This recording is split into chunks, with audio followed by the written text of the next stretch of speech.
up, YouTube world? I like the way you look at me. One touch is just too much. Sick. Oh, you nasty. So today's video has been highly requested, making a video dedicated to those who want to become YouTubers. So this video is going to be on how to start a YouTube channel. And I'm just going to tell y'all how I started my journey, what I remember, and some tips and tricks that I feel like can help you. I'm not a professional, I'm not YouTube famous, I know a little bit, just a little bit. Let's get on into the video. First things first, what you'll need to start your YouTube channel. So like some of y'all wondering like, how do I start a YouTube channel? I don't know, like, do I need this, do I need that? Come closer, come on, come to mama. I'm gonna tell you what you need. First, you need to make sure that you sign up and make an account. That's self-explanatory. If you have a Gmail, link it to your YouTube, and it's gonna ask you all the behind the scenes questions in your settings. So once you make an account, it's gonna have you go through all the stuff, like what you're using your channel for, what your channel name is gonna be. That's all the behind the stuff scene. Like, it's self-explanatory. Once you set it up, it'll walk you through it. You got step one. The second thing you're gonna need is something to film with. Now that you've set up your account, you need some sort of technology that can record. Whether it's a phone, whether it's a laptop or a desktop, a camera, anything.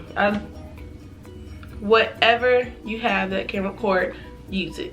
For the first few months of my channel, I was using a phone. It worked great. I had my iPhone 8 Plus. Camera quality was just right. It's something that's portable. You can record wherever you go. You can edit wherever you go. But this video is just a general how to start your channel. I have a separate video on how to edit with the phone, how to record with the phone. That'll be for another video. Now I am using a camera which was given to me. It ran about $700 to $800 at the time. I had a warranty and stuff added to it as well, so that raised the price. Right now I'm using a Canon G7X. It's great. I love this camera so much. It's easy to access, it's portable, it's lightweight. It's a great camera, so I do recommend that camera. A portable tripod, a small tripod. So when you're out and about vlogging or recording or something, it's easier to keep your camera stable. So I do recommend that if you're using a camera. Also, if you're using a phone and you need something to prop your phone up with, and you don't have a tripod or you don't have any type of equipment to hold your phone up, I do recommend these little things. I have like 3 of them. I get them for free at like little vending spots and stuff. This one's actually from my school. Shout out to Kentucky State University. Basically, you're gonna take this, you sit it down on these little plastic things on the bottom. You sit that down, and then there's like a little thing right here, and you just literally just sit your phone on it like that. So I think you can do it this way too. So if you want to record this way, or if you want to record this way, this is something that I used to use, and something I recommend. It's cheap, it's helpful when you don't have much to work with. But just keep that in mind. We can go on to the next thing.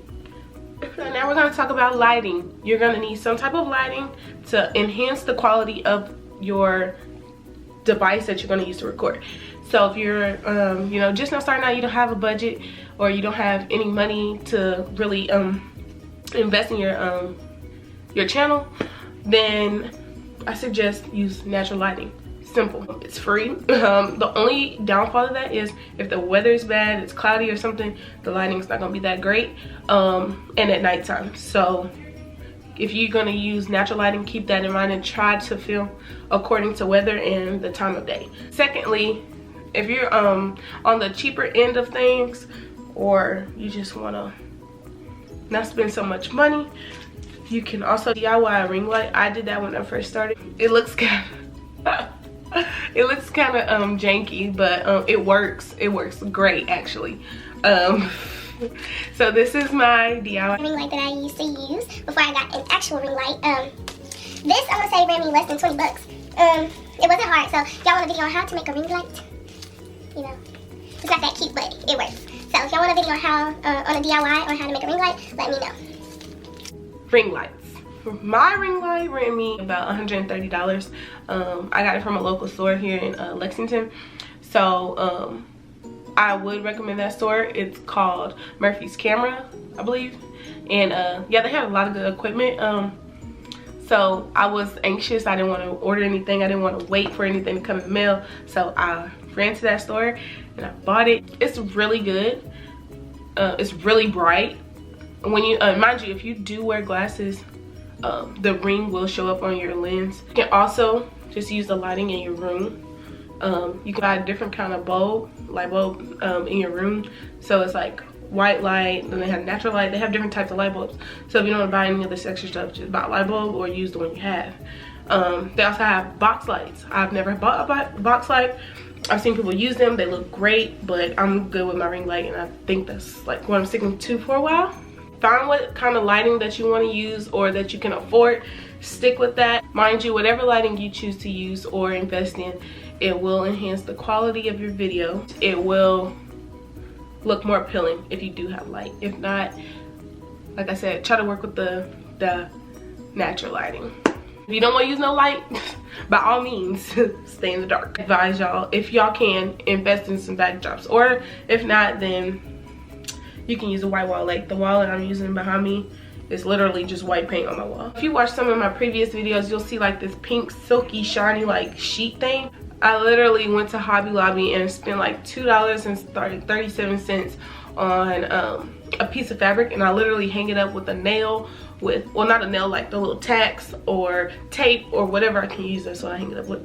It gives a different feel to, you know, the setting. Or if you don't want to use a backdrop and you're outdoors, use natural environment, use whatever you have. So that's just optional. People use poster boards, people use blanket. Hey, the options are endless. Okay. A few tips for you all when you're starting your channel. One, have personality. Bring some type of oomph to your channel. For me, I would advise you all to know who your audience is and kind of get a feel for how your channel should be ran. And that goes into my second tip, is to be genuine.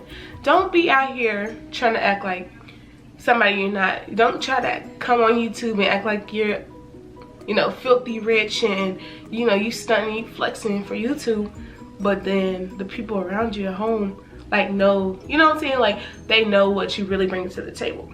So I would just advise, be yourself, be comfortable with who you are and what you're bringing to YouTube, and just actually mean it. Next tip is to stay consistent, and this is a tip that I need to take for myself. If you've been watching me from day one, you know that I don't post like 3-4 times a week. I post like 3-4 times a year, like, but that's because I'm still new to this and I'm still learning how to balance YouTube and balance school and balance work and balance life. Like, it's a lot. And if you're not consistent, you won't see consistent growth. You won't see, you know, consistent results. So you can't expect to have 100 more subscribers every week when you only post once a month. Like, that's not how it works. And that's something I had to realize. So just be mindful of that. What you put in is what you get out of it. So keep that in mind. Some editing tips. So if you're using a cell phone, there are many apps out there. Literally, you can Google, YouTube, get on the App Store and look at the reviews on some of the editing apps that are available. They are free. Some of them do charge, and some of them, you know, are both. So like, they'll start out free, but if you want like the extra stuff, you have to pay. I do all the free stuff. Y'all get the gist of everything I do. So I use, for the most part, I use iMovie. I do use Eraser. I do use a couple other apps that were free, and literally according to whatever video I'm doing at the time, I'll download that app, and then once I'm done with the video, I'll delete the app because I need that storage. Storage. So yeah, but the only one that I never delete is iMovie. So, and that's because when you delete stuff from your gallery, like on your phone, it deletes from iMovie too, so be mindful of that. If you're gonna use a camera, I suggest using some type of computer, whether it be a laptop or a desktop, and edit on there. It makes it a little easier. but my computer is slow, so I've actually downloaded the Canon app for my camera, and I can link my phone and my camera to each other if I'm on Wi-Fi. So that's easy for me, so I do it that way. It's just easier because, like I said, I like to use iMovie, and it's easier for me to edit on my phone. Since my computer is slow, I'd like to use a MacBook if I could, but I don't have one, so I use my phone to edit. If y'all want more details on how to edit and actually see me edit, you know, let me know and I'll make a video for that, because I'm not gonna make one if y'all don't want one. Last thing, make sure that if you're gonna do this and you're gonna actually be committed to your channel, make sure you got time. Make sure you got time, because like I said, being consistent takes time. You can't expect to have a long day of to-dos and then expect to come home, record, and edit. Like, you're not gonna have time for that. So if you are busy, make a schedule, plan it out. You're probably not gonna stick to it, but you know, I would kind of go with the flow of things. But if you good at like sticking to a schedule, I really recommend you doing that, because timing is very much a big part of YouTube. Speaking of timing, try to keep your videos at a reasonable amount of time. You don't want a 30-minute video, because then people's not gonna watch the whole thing. Even a 15-minute video or more is kind of pushing it. Try to cut back on a lot of your filming, so like once you edit, go in and chop some of that video up, because nobody's really gonna watch that much of the video. They're gonna be like, okay, this is too long, I'm leaving. Like, I might as well watch a movie. Oh, and if you do get YouTube, if you do start a channel, make sure that you get YT Studios. So it's like YouTube Studios, and it shows you your channel growth. It shows you how much time people were watching of your video, how many people liked it, the people that commented on it. It just shows you all like the behind the scenes stuff of that video, or all your videos on your channel. Also, I have a subscriber counter. That's just for my own good.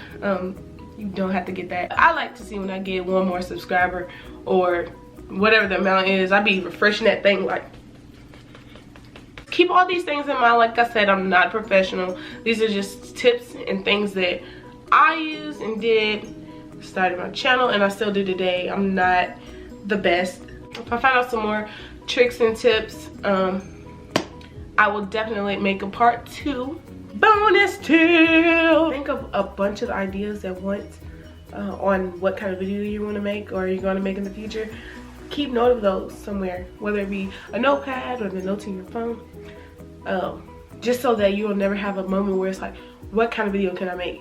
So you always have ideas. Y'all do start a channel, make sure y'all send me all your information so I could go subscribe and show love and give shout outs. So keep that in mind. Good luck. Love y'all, and thanks for watching. Bye.